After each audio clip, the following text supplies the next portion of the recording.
BJP, hi, hi, hi, hi, hi, hi. We want justice. Justice, justice. We want justice. Justice, justice. BJP, hi, hi, hi, hi, hi. BJP, hi, hi, hi, hi, hi, hi.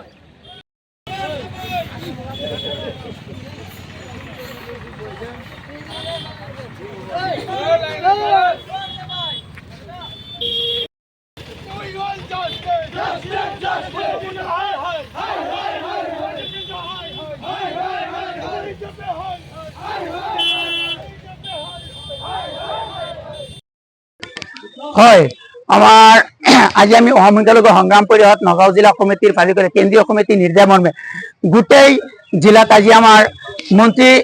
BJP সরকারের মন্ত্রী আপনার cabinet মন্ত্রী অশোক সিংহল ডাঙরিয়া আজি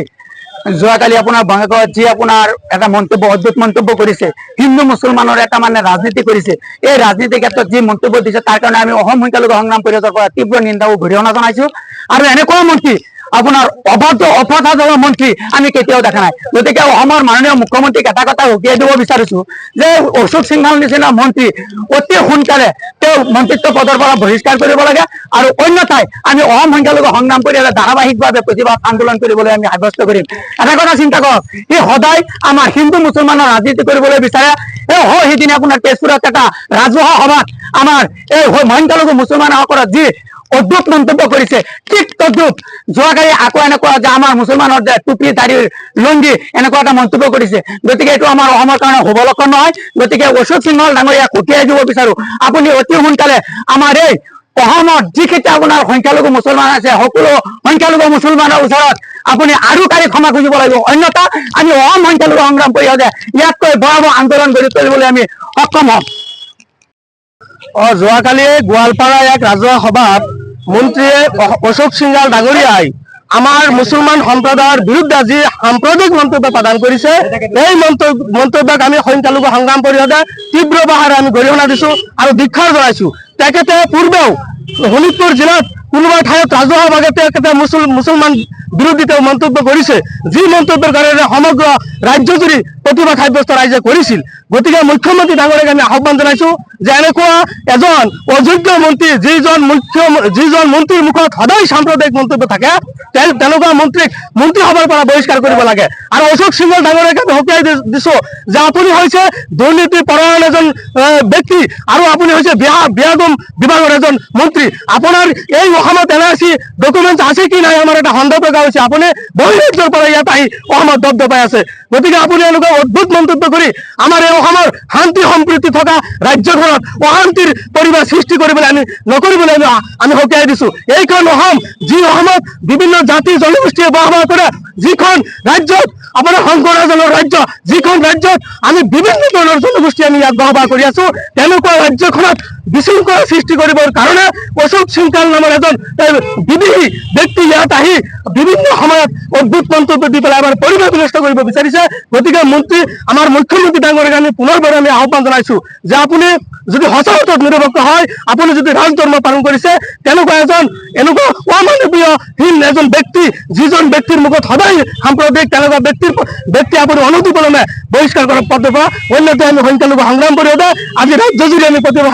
সাব্যস্ত কৰিছো অনাগত দিনত আমি ইয়াতকৈ ভয়াৱহ প্ৰতিবাদ সাব্যস্ত কৰিম আৰু মন্ত্ৰী মহোদয়ক আমি আহ্বান জনাইছো আপুনি অনতিপলমে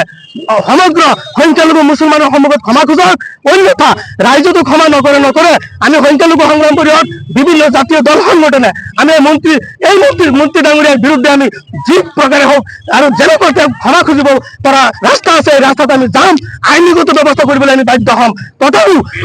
আমিতো অসমীয়া আমি বুবা নহয় আমি মুছলমান হ'ব পাৰো আমি বুবা নহয় যে মন্ত্ৰীসকলে যি ক'ব আমি মুখ পাতি বহি থাকিম আমি দুৰ্বল নহয় আমি মূৰ্খও নহয় গতিকে এনেকুৱা বুবাৰ দৰে আমি হেৰি নকৰিম যে তেওঁলোকে আমাক বিভিন্ন সময়ত বিভিন্ন মন্তব্য কৰিব আৰু আমি মুখ পাতি বহি থাকিম মন্ত্ৰী মহোদয়ক আমি সকীয়াই দিছো যে আমি আপুনি 24 ঘণ্টাৰ ভিতৰত ক্ষমা খোজক অন্যথা সংখ্যালঘু সংগ্ৰাম পৰিষদৰ ভয়াৱহ আন্দোলনৰ সন্মুখীন আপুনি হ'ব চাওক যে অসমৰ এজন মন্ত্ৰী আচলতে তেখেতক মন্ত্ৰী ক'লে খুব লাজ লাগে 420 ফটুৱা অপদাৰ্থ মন্ত্ৰী এজন হৈছে অশোক সিংহল এই অশোক সিংহলে কেইদিন পিছে মুছলমানৰ ওপৰত বিভিন্ন ধৰণৰ সাম্প্ৰদায়িক মন্তব্য কৰি থাকে কিন্তু অসমৰ মুখ্যমন্ত্ৰী ডক্টৰ হিমন্ত বিশ্ব শৰ্মা ডাঙৰীয়া তেখেতৰ মন্তব্যৰ পিছতো নীৰৱ হৈ থাকে আৰু আমাৰ সংখ্যালঘু এৰিয়াত গৈ পেলাই মুছলমানৰ ভোট কিছু থাকে। গতিকে কওঁ যে মন্ত্ৰী অশোক সিংহল ডাঙৰীয়াই যি ধৰণে মুছলমান বিৰোধী মন্তব্য কৰিছে, এই মন্তব্য যদি মন্ত্ৰী অশোক সিংহল ডাঙৰীয়াই যদি উঠাই নলয় আৰু মুছলমানৰ ওপৰত যদি আঁঠু কাঢ়ি ক্ষমা নোখোজে, তেনেহ'লে আমি অসম সংখ্যালঘু সংগ্ৰাম পৰিষদে আজি সমগ্ৰ ৰাজ্যজুৰি পৰাই প্ৰতিবাদ কৰিছো। আজি আমি নগাঁৱত এটা বিশাল প্ৰতিবাদ কৰিছো আৰু এই মন্ত্ৰী অশোক সিংহলৰ বিৰুদ্ধে আমি যি কৰিব লাগে আমি তাকে কৰিম আৰু আমাৰ পৰৱৰ্তী সময়ত যি আমাৰ আন্দোলন হ'ব, সমগ্ৰ অসমে নজিৰবিহীন এটা আন্দোলন দেখিব আৰু বহাব আন্দোলন হ'ব। আৰু মই মুখ্যমন্ত্ৰী ডাঙৰীয়াক প্ৰশ্ন কৰিব বিচাৰিছো, অসমৰ মুখ্যমন্ত্ৰী ডক্টৰ হিমন্ত বিশ্ব শৰ্মা ডাঙৰীয়া এই মন্ত্ৰী অশোক সিংহলক গৰু এৰাল দি এৰি দিছে, যি মনে খোজে সেইটোকে কৈ থাকে। আমি অসম সংখ্যালঘু সংগ্ৰাম পৰিষদৰ তৰফৰ পৰা স্পষ্ট ভাষাত আমি সকীয়াই দিছো, মুছলমানৰ ওপৰত অন্যায় অত্যাচাৰ গালি গালাজ আমি আৰু সহ্য নকৰো। পাৰিলে আমি 1 তাৰিখ ভয়াৱহ পৰিৱেশ সৃষ্টি কৰি আন্দোলন কৰিবলৈ আমি চেষ্টা কৰিম।